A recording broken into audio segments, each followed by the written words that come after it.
Hello everyone, अभी ना हम देखने वाले हैं चैप्टर 1। ठीक है, हिस्टोरिकल बैकग्राउंड। हिस्टोरिकल बैकग्राउंड का ना ओवरव्यू दे देता हूँ कि भाई ये चीज क्या है। देखो भाई, अंग्रेज आए, यहाँ पे राज किया और चले गए। इतनी तो स्टोरी सबको ही पता है। अब अंग्रेज आए, यहाँ पे राज किया, कैसे किया, ठीक है, क्या गिव एंड टेक रहा, क्या उन्होंने नेगोशिएशन की, क्या मतलब जो हम डिवाइड एंड रूल उस टाइप की जो भी पॉलिसीज रही, कैसे मतलब उन्होंने अपना सिक्का जमा के रखा। कुछ तो रूल्स रहे होंगे ना, कुछ तो इनको डायरेक्टिव्स रहे होंगे ना।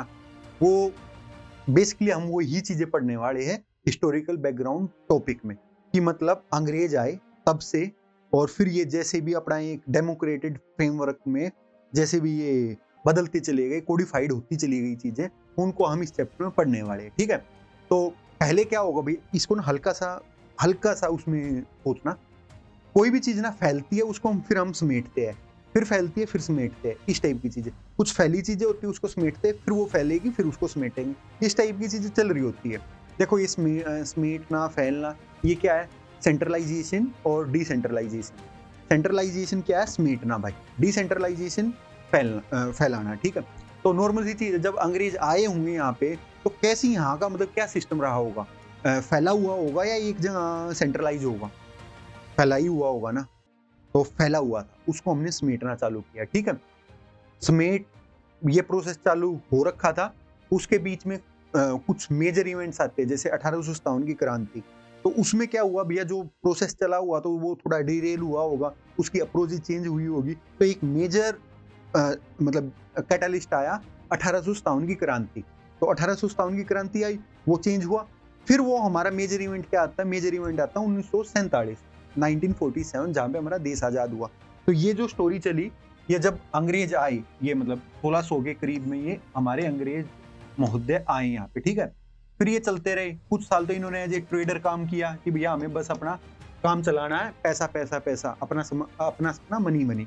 ठीक है, फिर इन्होंने यहाँ पे देखा कि भैया हम तो राज भी कर सकते हैं। तो इन्होंने 1764 के करीब थोड़ा सा मतलब स्वाद चखा उसका, राज का, कि भैया हम कैसे अपनी गोटियां फिट कर सकते हैं, कैसे यहाँ पे रूल कर सकते हैं। बैटल ऑफ बक्सर वगैरह हुई, पहले प्लासी हुई 1757, फिर 7 साल बाद बक्सर हुई 1764। वहां पे इनको राइट्स मिलते हैं कि भैया तुम थोड़ा हैंडल कर लो। जब इन्होंने 1764 में हैंडल किया तो इनको मजा आया।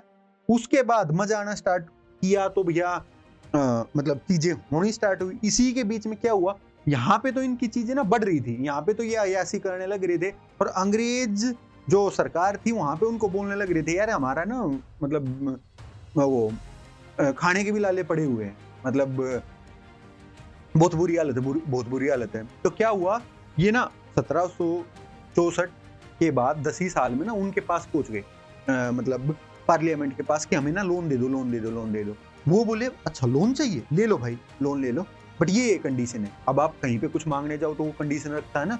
और आप थोड़ी मतलब भाई पाकिस्तान प्राइम मिनिस्टर का वो भी बयान भी था रिसेंटली, कि हम दूसरी जगह कटोरा लेके जाते हैं तो हमें अपना थोड़ा सर झुका के चलना पड़ता है, उनकी हमें चीजें माननी भी पड़ती है। सेम चीज यहाँ पे अप्लाई है कि जो यहाँ पे अंग्रेज जो भी एक ट्रेडर्स थे, उनकी जो भी ईस्ट इंडिया कंपनी के जो भी लोग गए, वहां सरकार के पास गए, पार्लियामेंट में गए। पार्लियामेंट में जाने के बाद उन्होंने वो मांगा कि भैया हमें 70 मिलियन दे दो, 70 मिलियन दे दो। तो कुछ ना कुछ तो कंडीशन वो रखेंगे ना। तो भैया सरकार ने, कौन सी सरकार ने, अंग्रेजों वाली सरकार ने ब्रिटेन में कंडीशन रखनी स्टार्ट की। कंडीशन रखते रखते रखते रखते 1857 आता है, वहां पे फिर सेटबैक लगता है। फिर सरकार को एकदम वो होती है कि यार ठीक है, चेंज करते अपनी पॉलिसीज को, अपना जैसे भी एक्ट करना है अच्छे से एक्ट करते हैं, मतलब थोड़ा सा पॉलिसी को चेंज करके लोकल्स को भी हम इन्वॉल्व करते हैं। और फिर ऐसे धीरे धीरे चलते चलते 1947 आ गया। तो ये क्या जर्नी है भैया, 1773 से बढ़ते बढ़ते बढ़ते बढ़ते ये 1857, फिर 1909, फिर 1919, फिर 1935, 1947 में ऐसे खत्म हो गया। 12-13 एक्ट है टोटल, 14 के अराउंड है। सारे याद होने चाहिए, कुछ मेजर है कुछ छोटे हैं, कुछ बड़े बड़े हैं।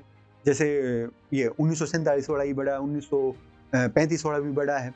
तो कुछ चीज बड़ी है, कुछ चीजें छोटी है, बट आपको याद होना चाहिए। जब आप इसको लॉजिकल फ्लो में याद रखोगे, चीजें मतलब पटाख से याद आती जाएगी। ठीक है, तो इसका ना एक ट्रिक बता देता हूँ याद करने का, ये ट्रिक जरूरी है भाई। इनको ना एज ए एक ना प्लेस थ्योरी होती है, प्लेस थ्योरी।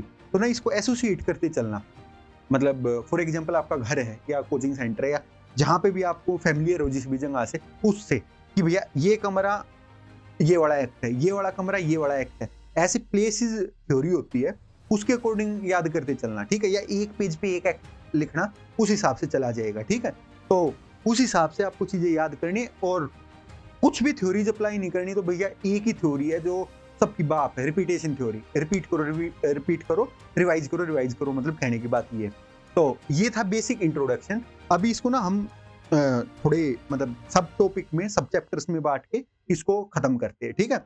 बहुत इंटरेस्टिंग है, थोड़ा रेक्टिफिकेशन का, बट मजे की बात ये है आपको मॉडर्न हिस्ट्री में भी और पॉलिटी में भी हर साल ये क्वेश्चन देता है, ठीक है? इसमें भी, मेंस में भी, और इसमें मेंस में हर साल नहीं देता, प्री में तो हर साल क्वेश्चन दे, लगभग अल्टरनेटिव ईयर्स में क्वेश्चन दे ही देता है, ठीक है? तो मजे की बात है, बहुत आसान है, रट्टाफिकेशन है। और रट्टाफिकेशन वाली चीज को अगर आप नहीं कर पा रहे तो यार सीरियस इशू है। तो रट्टा मारो, जिंदाबाद। थोड़ा बहुत समझाने का काम है वो हम करेंगे ही। तो यही बात है, 1773 से लेके 1947 तक की हमें जर्नी कंप्लीट करनी है और फिर खुश होके हो जाना है, ठीक है?